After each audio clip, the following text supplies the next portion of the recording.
Hello, sir. Good evening, Prime Minister, sir. How are you? Very well. 58 days on the motorcycle. I'm still alive, so I must be good.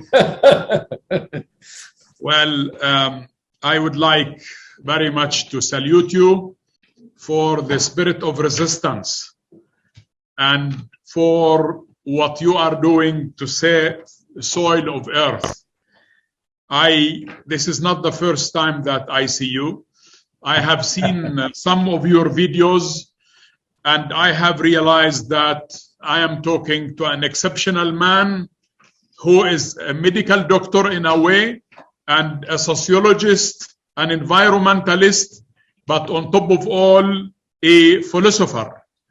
So I congratulate you on what makes you, really, and I appreciate the wisdom that is enclaving your mind. This is something that is very important to us, and also it is not really strange for an Indian man to become a philosopher. That is where philosophy was born anyhow. It was not born in Greece.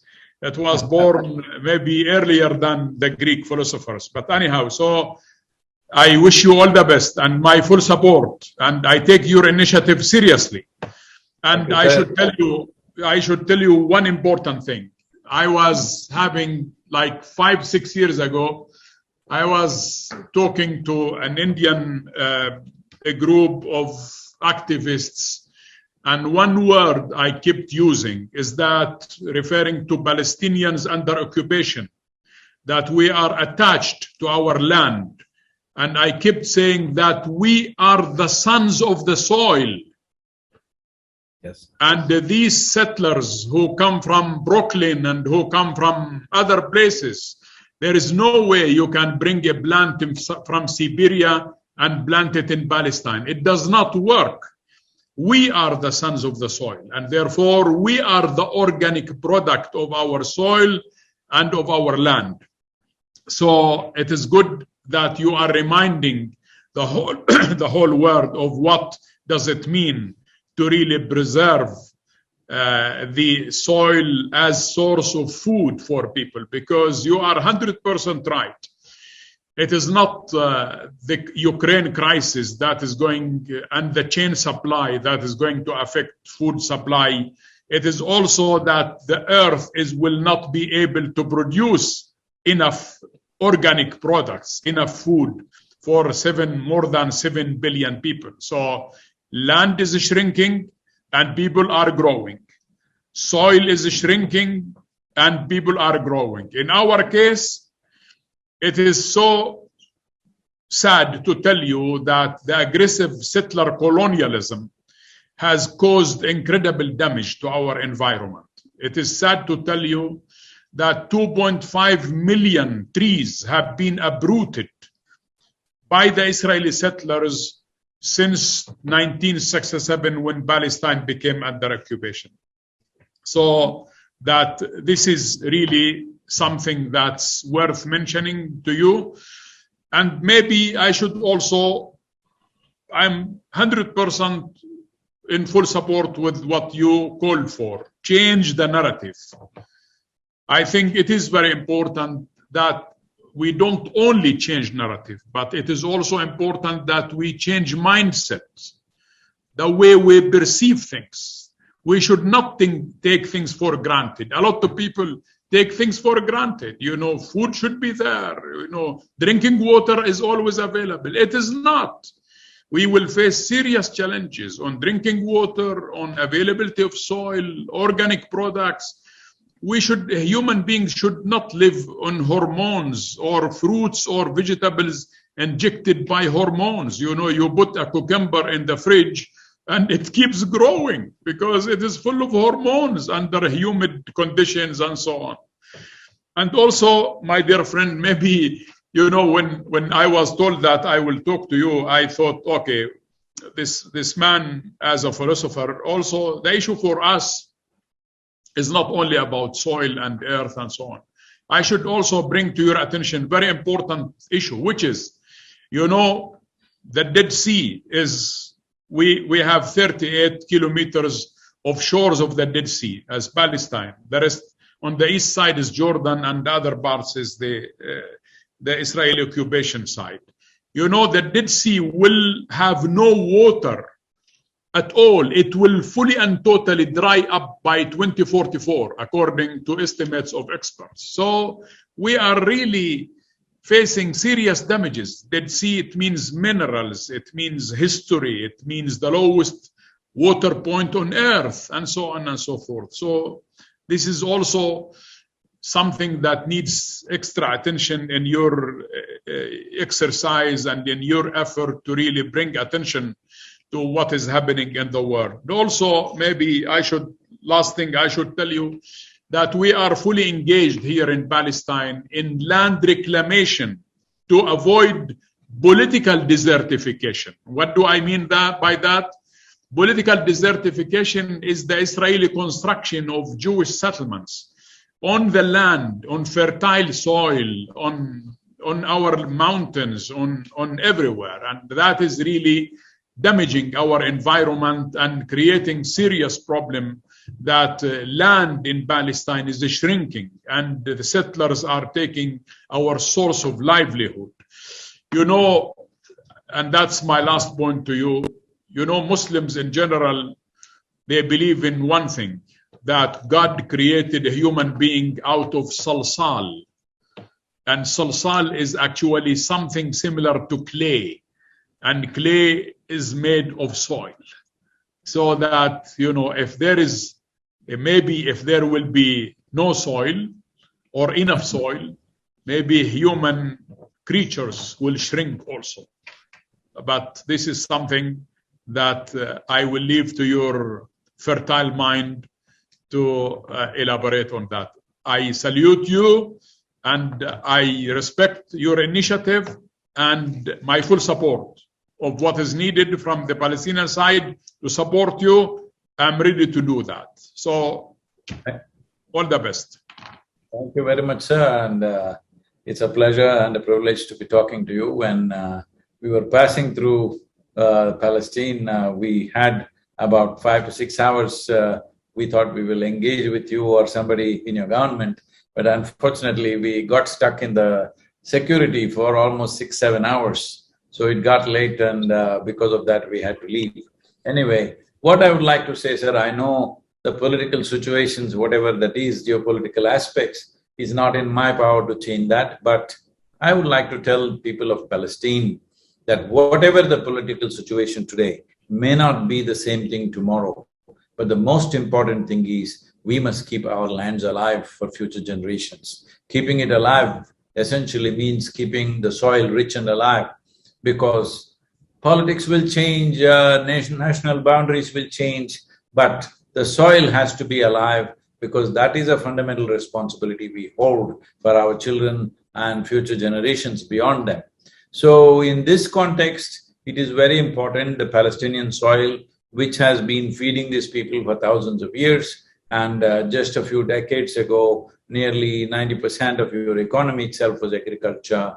Unfortunately, it has shrunk now for whatever reasons. But the important thing is, no matter which nation we belong to, no matter what kind of strife or troubles we are going through, this is something we have to do as human beings, that we keep our soil alive, because soil is not our property. It's come to us from previous generations. We must pass it on as a living soil for future generations. You were talking about water, sir. I would like to tell you that right now, by somewhere between 2032 to 2035, it is expected 3.5 billion people will be water stressed. And this will lead to massive migrations. Over 1 billion people in the world could migrate because of water stress. 3.5 billion people without the needed water is a calamity that you cannot imagine, but that is just 10 years away from us. So turning the soil around is a fundamental responsibility. As you know, it's not in my this thing to give you any political advice, because you are in the thick of that, and I know Palestinian people have fought for so long for their rights.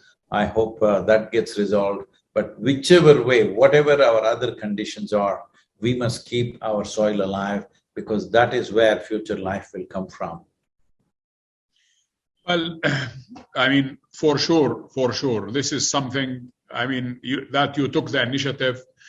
I'm sure that you will receive support from everybody people who do really care about, I mean, the way you're handling it is not an environmental issue. The way you're handling it is also a source of living, a source of income and survival. I mean, you're talking about a survival of humanity, and therefore this is something that should be of an international orchestrated effort. And I think the attention you are drawing by covering 70,000 kilometers of travel here and there to bring attention of people, I think we appreciate that, we support that, but maybe we need more than, you know, a foundation like yours. And I think you need an orchestrated effort. United Nations should adopt this sort of thing. And, you know, people are going to Stockholm in June, early June, which is an extension of a climate change. So there has to be, you know, I think you will be able to come to Stockholm to speak about your initiative. COP15 happened in Ivory Coast. I was there for 2 days, and we definitely got the attention of all the 197 nations. One thing I would like to, you know, this is something I'm trying to bring it to everybody's awareness and consciousness is, see, as human beings, based on our nationalities, race, religion, caste, creed, in so many ways we have tried to separate ourselves. But even if people do not understand what is this all-inclusive consciousness or whatever, at least we must understand we all come from the same soil, we eat of the same soil, when we die we go back to the same soil. So I feel soil is a common factor for all of us, no matter what has happened till now, no matter how confrontational somebody is, and conflicts have happened because of that. But it's important that we don't forget we come from the same soil and we go back to the same soil. So using this as a common factor, as a common denominator, I feel there is some possibility of solving situations in our lives, because as generations pass, if we continue the same conflicts, unfortunately, the future generations will suffer. So this Save Soil movement, one thing is it's an ecological movement, but also it would be wonderful if people use it as a unifying factor among people. Disputes will always be there, disagreements will be there, but how we conduct these disputes and disagreements is very important. If we see a common thread among ourselves, probably we will handle it little differently. Hopefully we'll handle differently. And it is my wish and my blessing that Palestine should see peace and prosperity. There are many people from Palestine who are with us in our centers, both in India and United States. And it's very unfortunate that they have to be spread out all over the world without being in their own homelands. Hope this will come to some kind of solution, but above all, till that happens, we must make sure our soil is rich and alive, because that could be the most valuable thing in the next few decades. Very good. I think, I mean, in the video that I have seen, you called for, you know, soil without organics becomes sand, and sand with organics becomes soil. And I think that is really a very important statement on your side, because this opens the whole research on earth, environment, science, technology to be directed towards deserts. If I can tell you this, in the last 27 years, we have converted a few 100,000 farmers into what is called as tree-based agriculture and revived soils in southern India. Based on this, we are working in a particular river basin, which is 83,000 square kilometers of land, and 5.2 million farmers live and work here. This is a massive project that we are doing. So looking at the success of that, only the 5 United Nations agencies are partnering with us today. Looking at the success of this, the government of India made a detailed project report in toto as we are doing the project for 13 river basins. And now, just this year, about a month and a half ago, the government of India allocated $2.3 billion towards these 13 river basins. These 13 river basins put together will account for 67% of India's land. So if these 13 river basins are revived in the next 8 to 12 years' time, as we have done in one river basin, then in many ways India's soil will be above crest. And I will definitely talk to UNCCD, who are our close partners, to see how these kind of projects can be initiated in Palestine. You can also appeal to them. Ibrahim Thiaw is a very committed person. Right now they are in a convention in Ivory Coast. I was there for 2 days and just came here. So we can definitely take this ahead, and after this is over, we're setting up a panel of 25 scientists who will handhold small nations to fulfill this. We have committed to CARICOM nations in Caribbean region to do this also. Definitely we can engage Palestine in this area, particularly through the UN agencies. I feel in Palestine, considering the political situations, it's best that UN agencies involved rather than a private foundation. Very good. I mean, we have really all UN agencies are functioning and working in Palestine, UNDP, UNFPA, United Nations, UNRWA. I mean, nearly every UN agency is actually here. And I take the idea that you propose that Palestine will be part of this. I welcome that, and we are ready to engage with this initiative. Whatever needed to engage us, I will be more than happy to do that. Thank you very much, sir. Thank you for your generosity and giving your time for this. I hope to visit you in the near future sometime and spend some time in Palestine with all of you. Thank you very much. I wish you all the best and keep the good work going. I salute you, your energy and your dedication. All the best.